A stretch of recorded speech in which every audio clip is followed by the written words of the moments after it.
So that's a very funny question because I was at football practice like 3.5 weeks ago, and the news was there, and they asked me what quote I was gonna use, and I said a quote from the Lion King: "When the world turns its back on you, you turn your back on the world."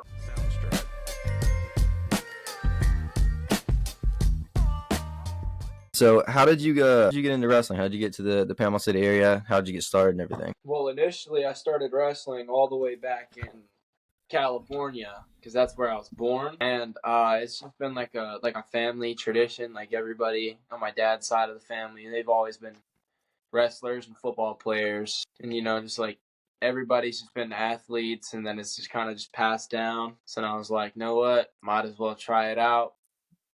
And then at the beginning, when I was just like a little tiny kid, like 3 or 4, maybe 5, my dad said all I wanted to do was condition, which is funny.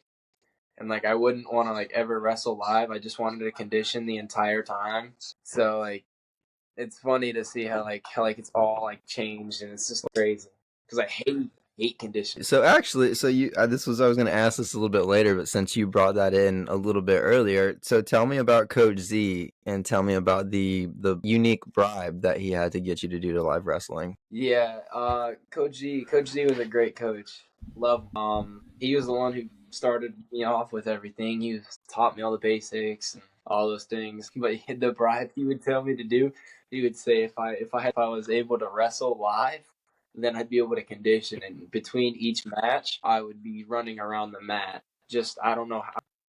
I just was a very energetic kid. When did that switch? I think like whenever it really started to click that I like wanted to wrestle a lot. I also would watch my brother wrestle, and I think I'd be like, oh yeah, that's pretty cool. I want to go out there and try that too, and try and be better than him. Bribe there's a place over in Niceville called Honeybee. It's an arcade and ice cream shop. That's another way that I bribed them at first. After every practice, we'd go and get ice cream and play little arcade games.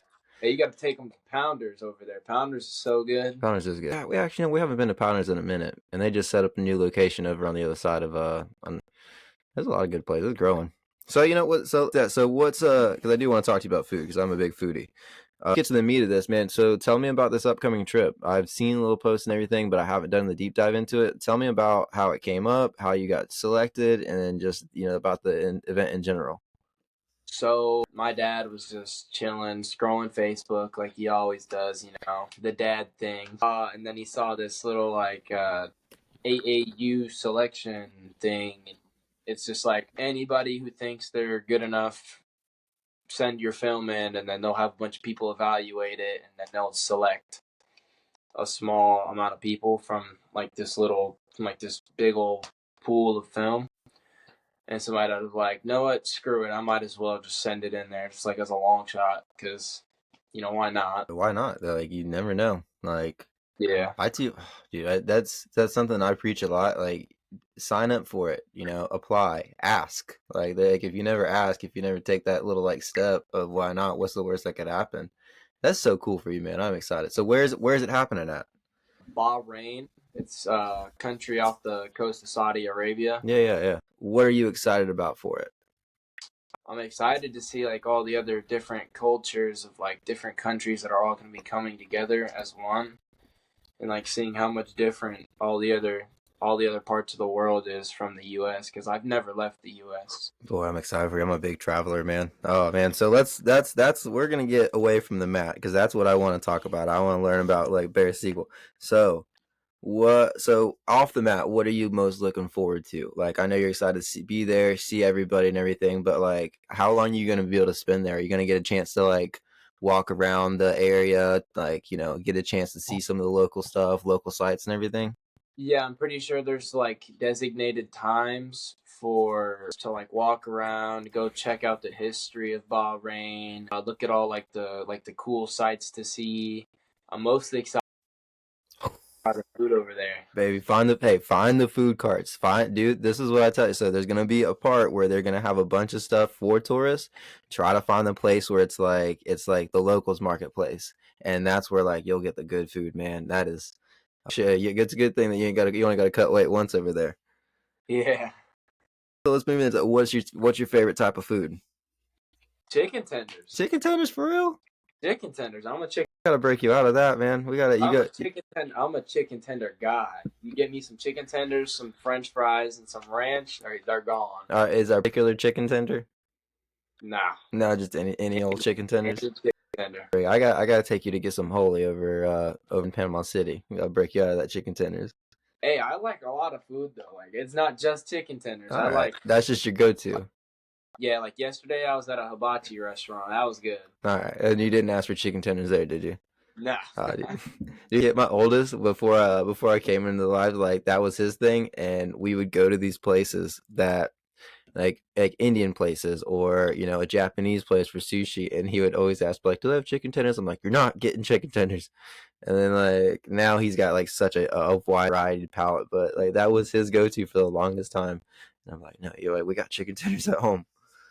All right, so what's your favorite movie? What's your kind of go-to movie whenever you're relaxing? I like the Avatar series a lot. Yeah. I've always liked all of those movies because they're very like eventful, and I just like how it is because like it's like a lot of like battles and stuff. Yeah, I just got the second one was really good. They Yeah, like this new one with like the water and yeah, stuff. they followed I up with it really like well. well. It was worth the wait for sure.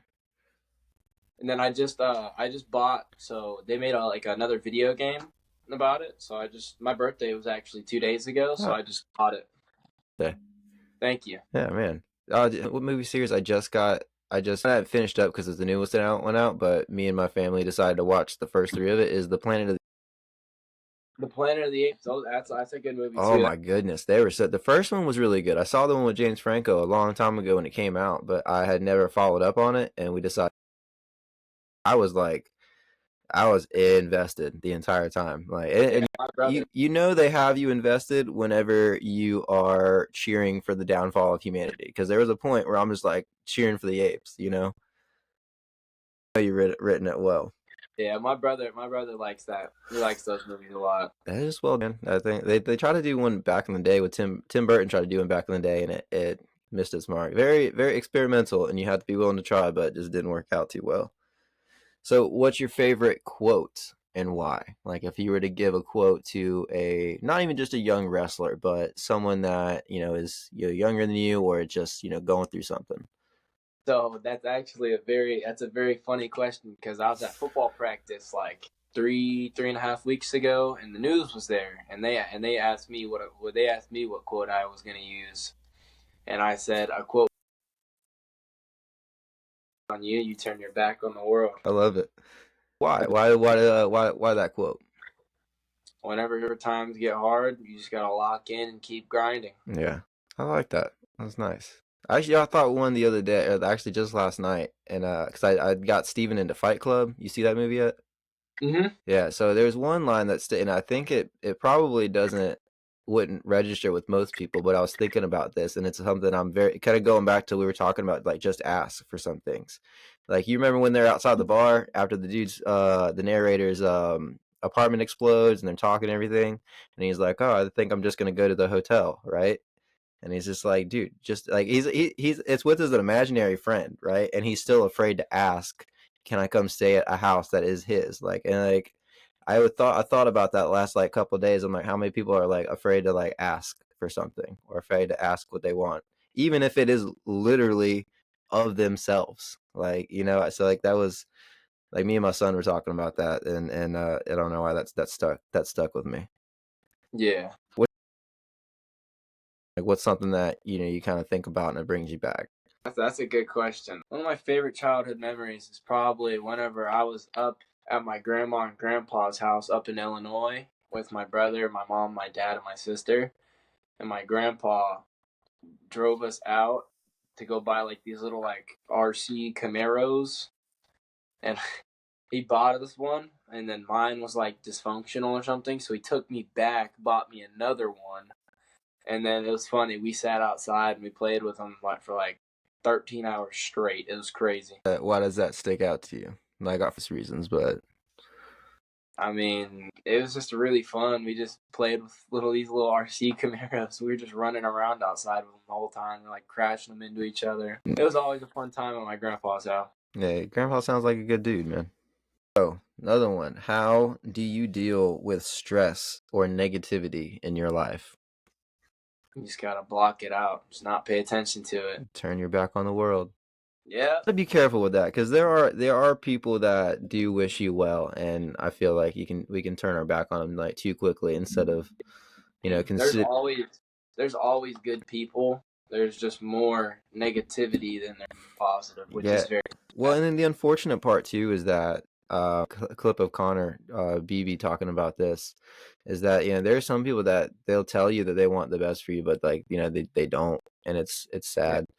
But that's all you can do is just keep on grinding, focus on yourself. Surrounding yourself with good people, which I know you have amazing people over there in Panama City. I'll tell you right now, I'm so jealous of all the kids in the Panama City Bay County area because wrestling is so thrive. Just not even wrestling, just the grappling stuff as well. You guys are doing a great job over there, man. You're surrounded. Super happy for you guys and what you're building, dude. You're a part of it, man. I see the way that you interact with these younger kids, like the younger generation, and it's so heartwarming to watch. In your interactions as a referee, which I want to actually talk about that. I had this on the side. I see you refereeing a lot. Like, is that something you do just for money, or how did you get into that, and how are you feeling about it? Um, Refereeing, I mean, like it's just like it's a free Saturday. It's not like I'm doing anything else. And I know the rules because I've been doing it my whole life. So then, Mr. Joe, the guy who puts on the tournaments with the mustache, Yeah, I know Joe. yeah, he texted my dad. He's like, "Hey, does he want to start refereeing for us? I mean, we could use him, so we don't gotta get some of these other guys." So then they called me in. I was like, "Why not? I'm not doing anything else. If I wasn't gonna do this, I'd just be sitting at home going to sleep probably." That's in and of that. That's something that's a choice. There's a lot of kids that would choose that, but you're choosing to go out there and make money, but also help the community out. Like that's anybody that puts together a tournament is going to tell you that having somebody come out there and be like, yeah, I'll run it real quick. I'll take that because it can be a headache sometimes, especially refereeing those like little kids matches that are going like back and forth, back and forth. Oh my gosh, some of those matches are so stressful. Oh yeah, Good. dude. That like any high level referee will tell you that it's less stress in like the higher level matches than like the lower ones. Because the less mistakes, but even still too with the younger kids, I feel like the parents can get a little bit more invested, and that's when they don't see the referee as a person, and they're like, I can't believe you just made that call. Yeah, You ever deal with it? You ever had that? You had that yet? You had to kick I have somebody out not. yet? I have not had that yet All because right. I every match that I've done, like there's been a couple close ones, and I sit there and I logically think about it. I'm like, hold on, give me a minute to think about it. So I sit there and I just go back through what exactly happened, and I'm like, all right, this kid deserves to win from that scenario. He's gonna win. He's gonna get those points. I'll do. Next time that we're at a thing, I'll make a big deal so you have to throw me out. You can be like, hey, so they can like it'll set an example. Be like, oh man, Bear's not afraid to. He's not afraid to use that power. I haven't been thrown out yet, so you'd be the first one. I was thinking it's either gonna be you or I'm gonna get my dad to throw me out first. I feel like that would be funny. That would be funny. And it'll have to be a tournament that nice feels like winning or we're doing really well, and I'll be like, all right, y'all don't need me. I'm about to go. I'm about to Or you go. gotta, or if you come to one of our like war zones, North Behaven, you gotta get Coach T to throw you. Oh, dude, I'll do it. Just for the love of the game, honestly. Yeah, I got it because the tournaments are long, man. We got to find ways to make it entertaining, and sometimes you Yeah, got to take one for the team. But man, I appreciate you spending some time with us and talking about this. Just yourself, your upcoming trip, and getting a chance to get to know you a little bit more before you head off. You got anything that you want to leave us with the North Florida Wrestling Show before you go? yeah. If they want to help, they can go to my dad's Facebook and him. It should be Andy Siegel or something, or Andrew Siegel or Coach Siegel, one of those three. He's got a lot of them. Yeah, he does have a lot. Just DM him, be like, hey, is there any way I can help? And he should be able to send you his Venmo or Cash App or something like that. Because I personally don't know his Venmo off the top of my head. About it. All you gotta do is know his number, and then he'll send it to you. Yeah. Yeah, man. All right, man. Well, you get out of here. You rest up. Make on your trip, brother. All right. Thank you, Coach.